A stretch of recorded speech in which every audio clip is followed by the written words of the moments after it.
And we're going to veer off of our normal political rhetoric on Baton Rouge Labor Radio this morning. And I've got an author here. His name is George Robert Coates, and he's had his first novel published 2013, right, George? Or 2012? Actually, the publication date is December 2012. To December 2012, right in time for Christmas then. And anyway, this is George Robert Coates, and his novel is called The Green Phantasm. Phantasm, The Green Phantasm. It's a superhero novel. And you can pick that book up on Amazon, or as I informed George the other day when I was looking for his book, I went on eBay, and it's in the UK for $142, George. I thought that was kind of heavy for me. Oh, well, maybe pricing's done differently in the UK. I mean, because in the US, it's only about $30.16. Right. I can get matter of fact, I can get a better price than that, but you're right. It's somewhere around there. George, how long have you been writing? Have you written anything? Oh, if I tell you what, let's drop back and give us a little information about yourself, where you're from, and whatever you want to share with our audience. I know you're from Baton Rouge, but how long have you been writing, and is this your first attempt at a novel? Yes, this is my first attempt at a novel, just like you said, and I've actually been trying to create everything and put everything together for a few years. I mean, possibly 5 years, but and I worked on this one for over a year. I mean, I may or may have not necessarily had to do a handwritten script to begin with, but that's what I did. And then it took me just a few months to retype it, so I would be able to submit it to a publisher by email. Right.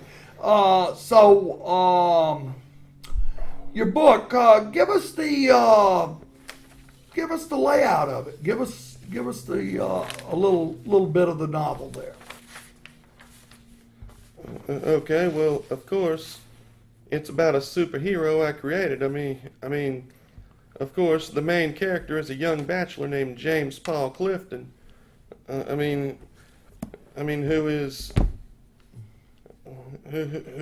Who lives in the Mayfair subdivision in Philadelphia, and as far as his occupation, he's the chief engineer at a nuclear supply company, for he had a PhD in nuclear engineering. And in the first chapter, he sees a young woman named Amanda Taylor, that grabs his attention because he drives by her workplace, and he immediately becomes attracted to her, so he drives into the parking lot of her workplace to meet her. And of course, at the same time, he's planning to go on a camping trip with two of his friends, and that's what takes place in the second chapter. And in that second chapter, while he's trying to have a nice time with two of his friends on the camping trip, he's distracted by the young woman he had just met. And she creates a little attention among them. Well, get into the where at what chapter, and does the superhero come out in James Paul Clifton? Would you want to share that with us? Absolutely. Of course, the second chapter, that's where he discovers the source of his superpower in the mountains where they go on the camping trip. But the real fun begins in the third chapter. That's where he has an accident in his bedroom where he acquires his superpowers. And so he decides to try them out, and he ends up venturing throughout the city. I mean, he has a few mishaps. Philadelphia. Yes, sir. He's trying them out in Philadelphia. Go ahead, George. I didn't mean to. But what I was saying was he has a few mishaps while experimenting with his newly acquired superpowers, but he also ends up performing a few heroic deeds that night, like he rescues an attempted rape victim from a cemetery, and he ends up, rescuing the woman he's attracted to, Amanda, in a subway station. Well, because she's getting mugged by a couple of guys as well. Right, right. So, George, you'd prefer to be called George or George Robert? Oh, George will be just great. George is great. Okay. In your release of really a synopsis of the story, you said that George, the main character, James Paul Clifton, that you saw a lot of yourself in the character. Yes, I did. So, what do you see in the character that would make you say that? What do you see in yourself that you see in James Paul Clifton? Well, I want to say more than anything, my desire to do the right thing, and if I can, I like to try to get others to do so as well. And other than that, I would like for my city to be a much safer place, and of course, so would he, and that's his main reason for being a superhero. Right. Now, would you want to get into some of his powers, or you want the audience to read the book on that? Oh, I'm more than willing to get into his superpowers. God, well, give us a little rundown of the green Phantasm. Phantasm. That's going to be hard for me to grasp. Give us a little rundown of the Green Phantasm's superpowers. And will I say, that's a beautiful cover on that book. Thank you. Very well illustrated. Okay, well, of course, first of all, Chapter 4 is when he becomes inspired to call himself the Green Phantasm because of a newspaper article he reads about himself, and as far as the kind of powers he comes to have, and I'll elaborate on them if you want. Oh, sure. We want to leave something for the readers to buy, but you can elaborate as much as you like. Yes, sir, absolutely. Of course, the first of his powers I can think of is his ability to, of course, before I say any of them, I want to say that, anytime he switches on his superpowers from the source within himself, he's always lit up with neon green light. And the first one of his abilities I can think of is his ability to discharge laser beams from any or all of his fingers. Of course. That's a superpower, all right. Okay, thanks. And of course, he gets to choose any number of laser beams he wishes to discharge. And he can combine like the power of more than one finger to produce a more powerful beam. Of course, there's a lot of variety in how many or how big of laser beams he can discharge. Of course, he could discharge like 10 small beams that go off in all different directions, and one of the most amazing things he could do with that is he could combine the power of both hands to produce the largest, most powerful beam possible. Okay. Now I'm looking at the book, and you have 1, 2, 3, 4, 5, 6, 7, 8 characters. Yes, I do. Do you want to go into some of those? I would like to, but would you care for me to talk more about the kind of powers he has? Sure. Go ahead, George. This is your show, buddy. Okay. You put out what you want to put out. All right. And other than his ability to discharge laser beams from his fingers, the next power he discovers is his ability to hover in midair. He simply does that by emitting radiant energy through the soles of his feet. They produce a force that pushes downward and allows him to levitate or stay afloat in midair. Okay. Okay. What else? And other than that, he soon discovers the ability to put up a globular force field around himself. In order to put up a globular force field, these small beams, are constantly being emitted from his fingers to sketch the outer layer of the globular force field. And while he's inside the globular force field, he will be protected from anything and everything. But unfortunately for him, he cannot, attack anything from inside the force field.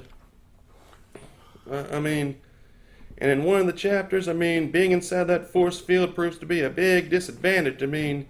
Even though he gets cushioned from what's being fired at him, he gets knocked around by, like a pinball, by a bunch of rocket planes. That's in the 8th chapter. Okay. Okay. Now, go ahead, George. You got something? Yes, sir. And another ability of his is to teleport from one spot to another. In order to do that, he temporarily changes into a narrow teleportation beam where, and just reappears as himself in his destination. But he has to see where he will end up, and nothing can stand in his way.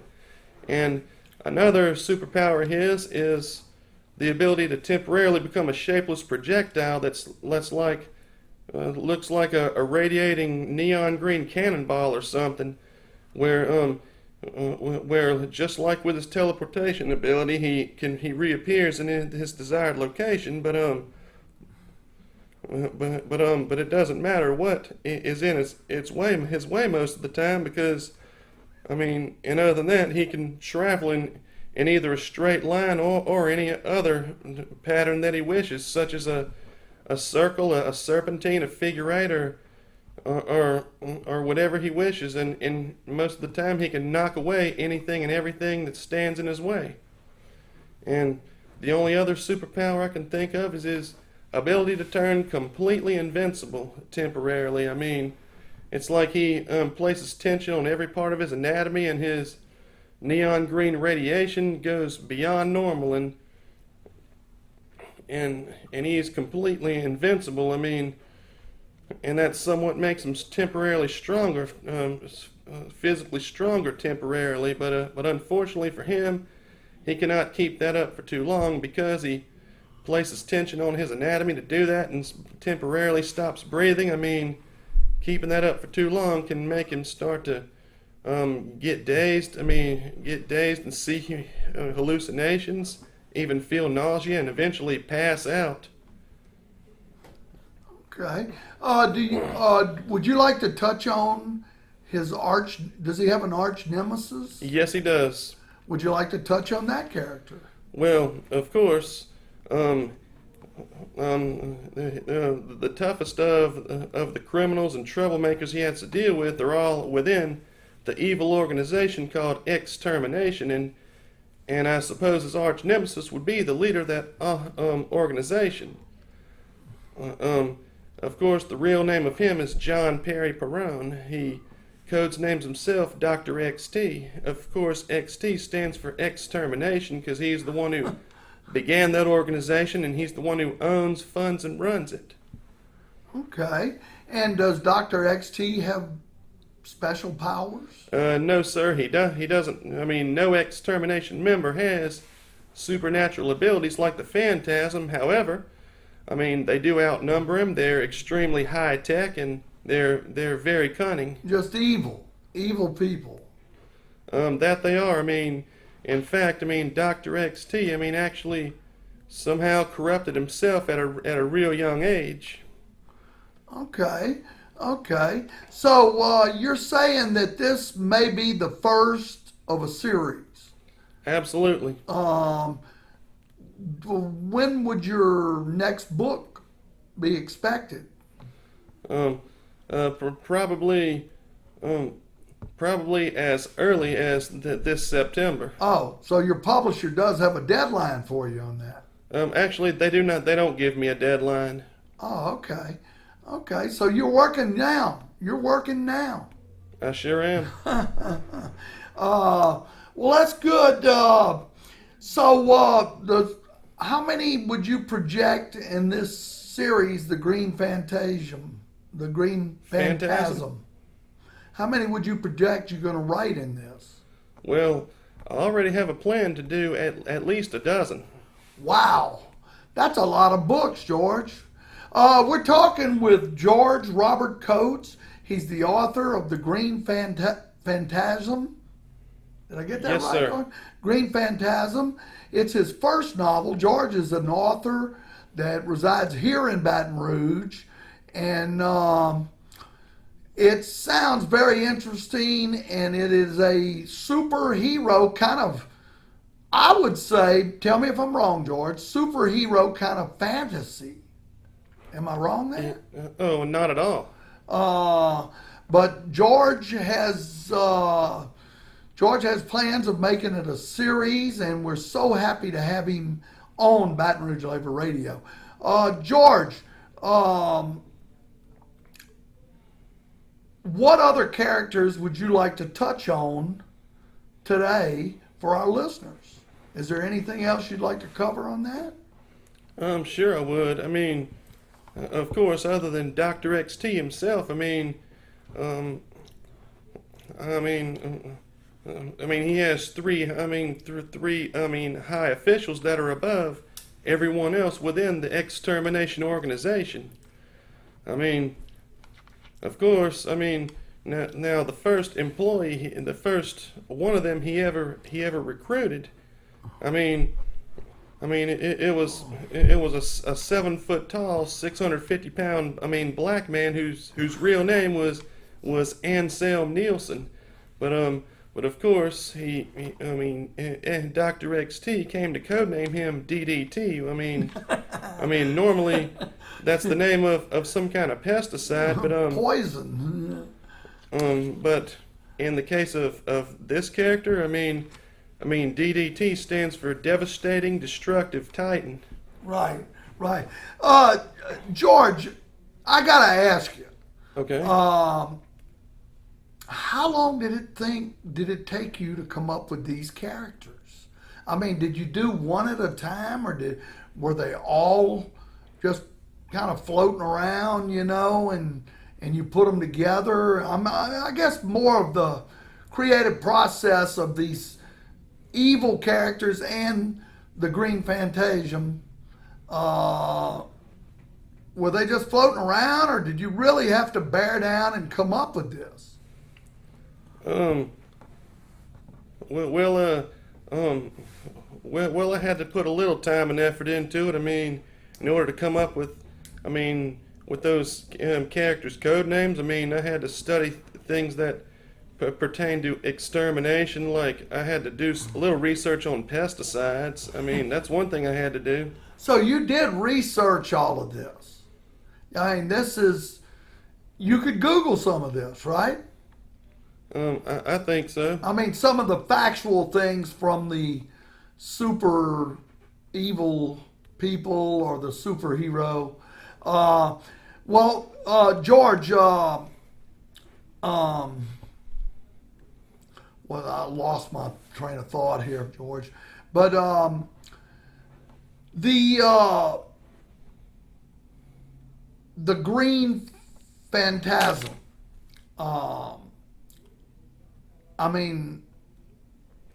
I guess what I'm trying to say is, or ask, is, was that already, who, if you don't mind, I'd like to ask you, who are some of your inspirations as authors or writers?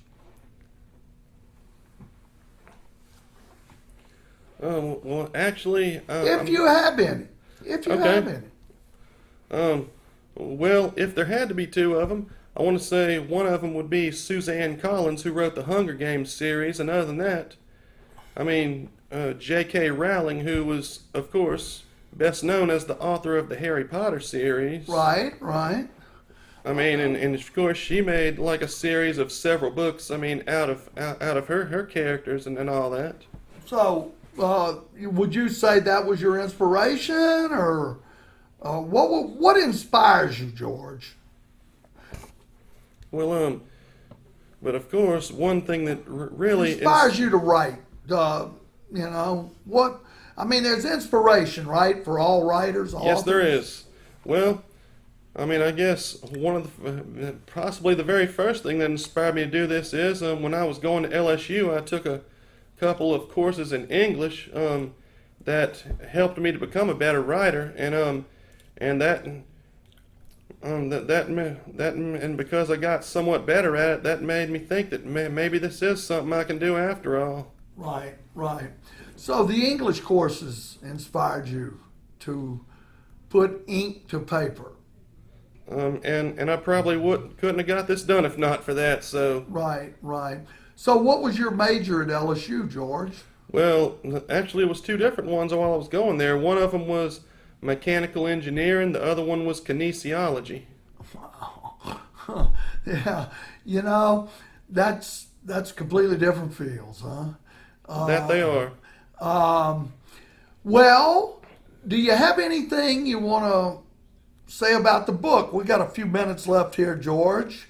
And first, let me say we are speaking with George Robert Coates, author of The Green Phantasm, and it's his first novel. It is a superhero, and as I see it, fantasy novel. It's the first of maybe a dozen. George says he's got another one coming out. Do you have a working title for that one, George, in September? Absolutely. I mean, what else would I call it other than The Green Phantasm Returns? The Green Phantasm Returns.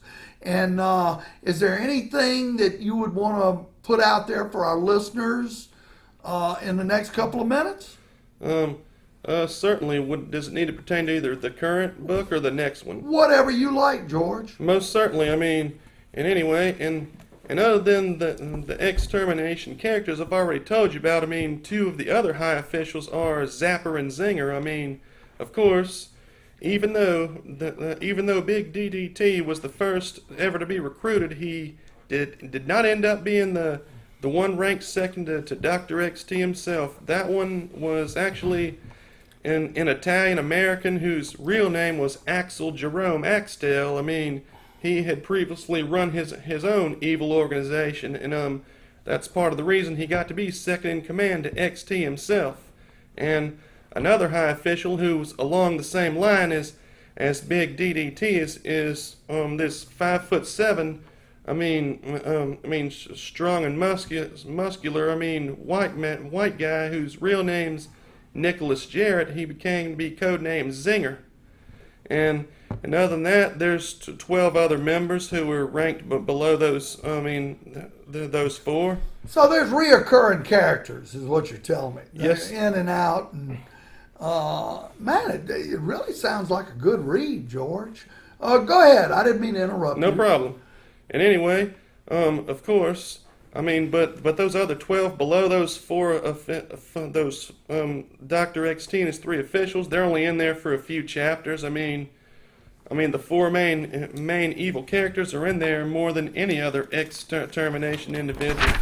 But anyway, what basically happens is, I mean, extermination soon makes, I mean, two major attempts to exterminate the Green Phantasm. I mean, exterminates is their own vocabulary word they use when they destroy someone or something by their techniques or their inventions.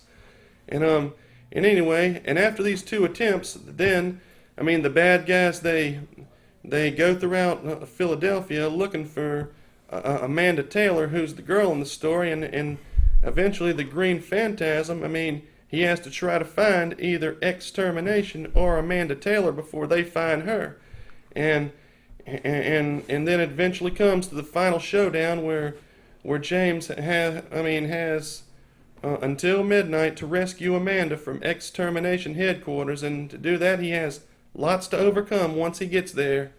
It's a big obstacle course. Wow, that sounds like a really exciting read, George. Thanks. And, George, I want to thank you for coming in with us today, taking your time out of your day. And we want everybody to go out and look at. It's on Amazon, right? Yes, sir. Where else is the book available, George? Of course. Other than that, Barnes and Noble, and also a site called Overstock.com, and like we said earlier, it's available on eBay as well. Right. So it's the Green Phantasm, Yes, sir. and the book is it's a hardcover, beautiful hardcover. I mean, it also comes in paper bound for those who prefer that, and it can also be downloaded as an ebook. There you go. And it sounds like a real exciting read, George. And I'm sure all the superhero fantasy readers are looking forward to the second edition in September. I'm Michael D. Day, and I want to thank George Robert Coates for coming in today and bringing his book and talking to us about his book. This is Baton Rouge Labor Radio, and we are on WHYR 96.9. You can also pick us up on WHYR.org, or you can go to YouTube, Baton Rouge Labor Radio, or you can go to our Facebook, Local Union 198, and there will be a rebroadcast of this interview with George Robert Coates on all of that. And George, like I said, I want to thank you for taking your time and coming in. We really appreciate it. And when your new book comes out, you have open arms here. We'd love to have you back to discuss your new book, the second in the series of the Green Phantasm. And George, I have a saying here. We have a saying here at Baton Rouge Labor Radio, and I don't know any human being that could agree with it, could disagree with it. It goes like this: if you work for free, you'll always have a job. Live better. Have a nice day.